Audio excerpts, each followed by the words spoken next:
وقال رجل مؤمن، اور کہا ایک شخص نے، ایسا شخص جو مومن تھا، من آل فرعون، فرعون کی آل سے تھا، یعنی اس کا رشتہ دار تھا، یکتم ایمانہ، اپنے ایمان کو چھپاتا تھا۔ اسی شخص کے نام سے اس سورت کو موسوم کیا گیا ہے۔ اس سورت کا نام سورت مومن ہے۔ فرعون نے جب یہ کہا ذرونی اقتل موسیٰ، مجھے چھوڑ دو، میں قتل کر دوں گا موسیٰ علیہ السلام، تو چونکہ صرف اپنی کابینہ کے لوگ بیٹھے تھے، عوام میں نہیں کہا، خاص جو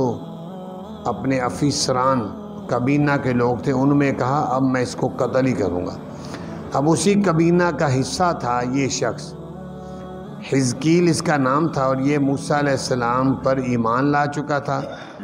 خفیہ طور پر، لیکن ظاہر نہیں کرتا تھا، اور اس کے ساتھ ساتھ فرعون کا رشتہ دار بھی تھا۔ اب ایسے کابینہ کے لوگ بیٹھے ہیں، جب اس نے یہ کہا نا کہ میں نے اس کو کوئی نہیں چھوڑنا، اب قتل کروں گا، اس نے دل ہی دل میں سوچا یار مجھے اب یہاں پر بولنا چاہیے کہ میں نے اگر یہاں فرعون کو نہ روکا، اپنا فرض ادا نہ کیا اس کو برائی سے روکنے کا، تو دو نقصان ہوں گے۔ ایک تو موسیٰ علیہ السلام اللہ کے پیغمبر ہے، اس کے بارے میں یہ علی الاعلان قتل کا کہہ رہا ہے، اور پھر بھی میں نہ بولوں، اس کو کچھ نہ کہوں، روکوں ہی نہ، یہ تو پھر میرے اوپر عذاب آنے کا خطرہ ہے کہ اللہ کے پیغمبر کے قتل کا وہ کہہ رہا تھا، تم بولے کیوں نہیں؟ اور دوسرا یہ ہے کہ فرعون بے شک بادشاہ ہے، ظالم ہے، سب کچھ ہے، اور یہ آگے یہ بہت بڑے گناہ کا ارادہ کر رہا ہے کہ میں قتل کروں گا، تو مجھے اس کو بھی روکنا چاہیے، اس کے ساتھ ہمدردی کرنی چاہیے، اور اس کی ہمدردی یہ ہے کہ یہ جس ظلم کو کرنے جا رہا ہے اس ظلم سے اس کو روکوں۔ اور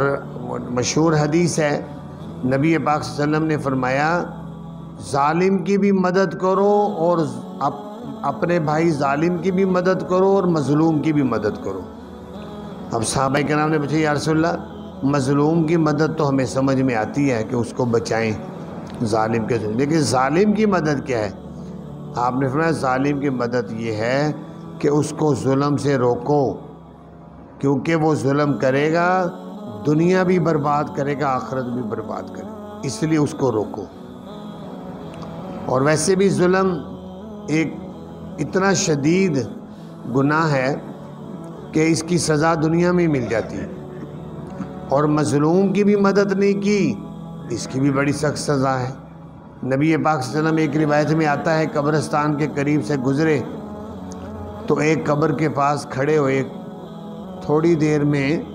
آپ صلی اللہ علیہ وسلم کا رنگ تبدیل ہو گیا، ایسا رنگ ہو گیا جیسے بہت ڈر گئے، گھبرا گئے، پریشان ہو گئے۔ صحابہ کرام نے پوچھا یا رسول اللہ کیا بات ہے، اتنے یکدم آپ اس قبر پر کھڑے کھڑے پریشان کیوں ہو گئے؟ فرمایا اس قبر کے اندر ایک شخص ہے، اس کو اس وجہ سے عذاب ہو رہا ہے کہ یہ ایک جگہ سے گزر رہا تھا، وہاں ایک آدمی پر ظلم ہو رہا تھا، مظلوم نے اس کو پکارا تھا میری مدد کرو، اس نے سنا ہی نہیں اور وہاں سے گزر گیا، اس وجہ سے اس کو عذاب ہو رہا ہے، مظلوم کی مدد کیوں نہیں کی؟ اس لیے اپنی استطاعت کے مطابق جتنا آدمی کوشش کرے وہ مظلوم کی مدد کرے۔ یہی سوچ کر اس نے پھر ایک تقریر کی، رجل مومن نے فرعون کے سامنے، اور تقریر اس کی یہ ہے اتقتلون رجلا، کیا تم قتل کرتے ہو ایک ایسے آدمی کو یہ کہ وہ کہتا ہے میرا رب اللہ ہے، وقد جاءکم بالبینۃ، حالانکہ وہ لایا ہے تمہارے پاس معجزات تمہارے رب کی طرف سے، معجزے دکھائے ہیں، اس نے عصا پھینکا اور وہ اژدہا بن گیا، ہاتھ بغل میں ڈال کر نکالا سورج کی طرح چمکتا، یہ نشانیاں دکھائی ہیں، پھر بھی تم اس کو قتل کر رہے ہو۔ وَإِن يَكُ كَاذِبًا فَعَلَيْهِ كَذِبُهُ، فرمایا یہ بھی میں تمہیں بتا دوں، اگر وہ جھوٹا ہے بالفرض تو اس پر اس کا وبال پڑے گا جھوٹ کا۔ وَإِن يَكُ صَادِقًا، اگر وہ سچا ہے تو پھر بھی تم اس کے در پہ ہو گئے ہو، تو پہنچے گی تم کو بعض وہ مصیبت جس کا وہ وعدہ کرتا ہے تم سے، یعنی جو عذاب کا تم سے وعدہ کر رہا ہے اس کا کچھ حصہ تمہیں دنیا میں ہی پہنچ جائے گا، آخرت میں تو پھر بہت زیادہ ہے۔ ان اللہ لا یہدی من مسرف کذاب، بے شک اللہ نہیں ہدایت دیتے اس شخص کو جو اسراف کرنے والا جھوٹا ہو۔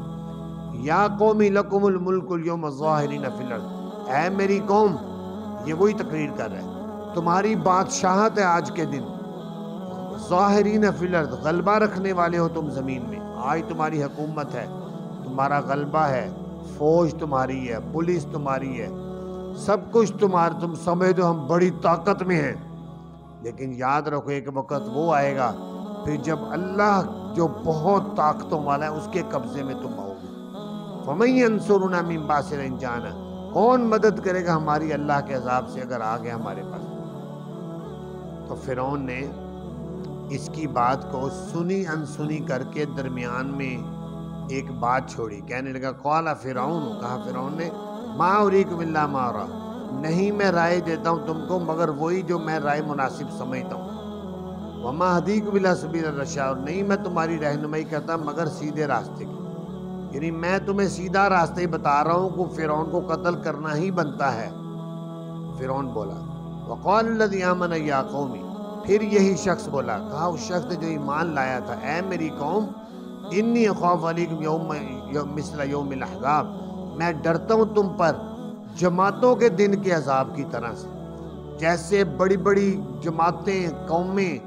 امتیں گزری ہیں ان پر بڑے بڑے عذابات آئے، مجھے خطرہ ہے کہ تم اس اللہ کے پیغمبر کو اگر مارو گے تم پر بھی وہی عذاب ہے، مثل عذاب قوم نوح و عاد و ثمود، جیسے قوم نوح کی عادت قوم عاد قوم ثمود کی تھی۔ حضرت نوح علیہ السلام نے 950 سال تبلیغ کی، نہیں مانے، آخر پانی کا عذاب آیا، سب غرق ہوئے۔ قوم عاد تھی، ان کو حضرت ہود علیہ السلام نے بڑا سمجھایا، نہیں مانے، قحط سالی ہوگی، بارشیں بند ہوگی، تو چند سال ایسے ہوا، آخر حضرت ہود علیہ السلام نے کہا اگر تم کلمہ پڑھ لو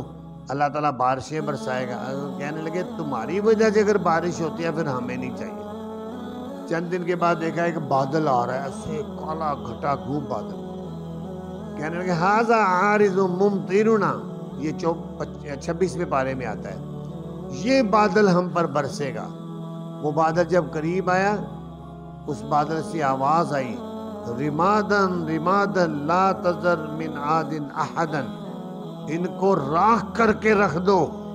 قوم عاد سے ایک شخص بھی بچنے نہ پائے۔ یہ باقاعدہ بادل سے آواز آ رہی ہے اور یہ سن بھی رہے ہیں پھر بھی نہیں۔ آخر ایسی آندھی چلی، طوفان جھکڑ چلے کہ قرآن پاک میں 29ویں بارے میں کانہم اعجاز النخل خاویہ، کیونکہ ان کے قد اتنے لمبے تھے جتنے مسجد کی مینار ہوتے ہیں، اتنے بڑے لمبے لمبے قد تھے، تو ہوا نے تنکے کی طرح ان کو اڑایا اور نیچے پٹک پٹک کے مارا، دور دور تک ایسے لاشیں گری ہوئی تھی جیسے کھجوروں کے تنے گرے ہوئے۔ وثمودہ، قوم سمود جن کو صالح علیہ السلام نے کہا تھا کہ تم اگر معجزہ یہ میں پورا کر دوں اللہ کے حکم سے کہ پہاڑ سے اونٹنی نکل ہے تو مان لو گے، نہیں مانے، آخر چیخ ماری حضرت جبرائیل نے، جس سے پھر وہ سب ہلاک۔ تو وہ شخص کہنے لگا رجل مومن ایسے ہی تم پر عذاب آ سکتا ہے، والذین من بعدہم، ان لوگوں کے پر جیسے آیا تھا ان کے بعد، وما اللہ یرید ظلما للعباد، نہیں اللہ ارادہ کرتا ظلم کرنے کا بندوں پر، اللہ تعالیٰ بندوں پر ظلم نہیں کرتے، بندے خود ایسے گناہوں میں پڑتے ہیں جس کی وجہ سے وہ تباہ و برباد ہو جاتے ہیں۔ وَيَا قَوْمِ إِنِّي أَخَافُ عَلَيْكُمْ يَوْمَ التَّنَادِ، اے میری قوم بے شک میں تم پر ڈرتا ہوں چیخو پکار کے دن سے، مجھے ڈر لگ رہا ہے ایک دن ایسا آئے گا جب عذاب آیا تم چیخیں مارو گے تو چیخیں کوئی سننے والا نہیں ہوگا۔ یوم تولون مدبرین، جس دن تم پھر جاؤ گے پیٹ پھیر کر، بھاگو گے، دوڑو گے، بچاؤ بچاؤ کرو گے، لیکن ما لکم من اللہ من عاصم، نہیں ہوگا اللہ کی طرف سے تمہارے لیے کوئی بچانے والا۔ اب یہ دیکھیں کیسے فرعون کے سامنے کلمہ حق کہہ رہا ہے جرأت سے، اور فرمایا وَمَن يُضْلِلِ اللَّهُ فَمَا لَهُ مِنْ هَادٍ، جس کو گمراہ کر دے اللہ اس کو کوئی ہدایت نہیں دے سکتا۔ بس یہاں تک اس کی تقریر، آگے تقریر اس کی ابھی چل رہی ہے، کافی لمبی تقریر اس نے کی، تو اپنی طرف سے اس نے فرض کفایہ پورا کر دیا کہ اس کو سمجھانے کی کہ اگر مان گیا تو بچ جائے گا، نہیں مانا تو برباد ہو جائے گا۔ اللہ تعالیٰ سے دعا ہے اللہ تعالیٰ ہمیں قرآن پاک کو سمجھنے کی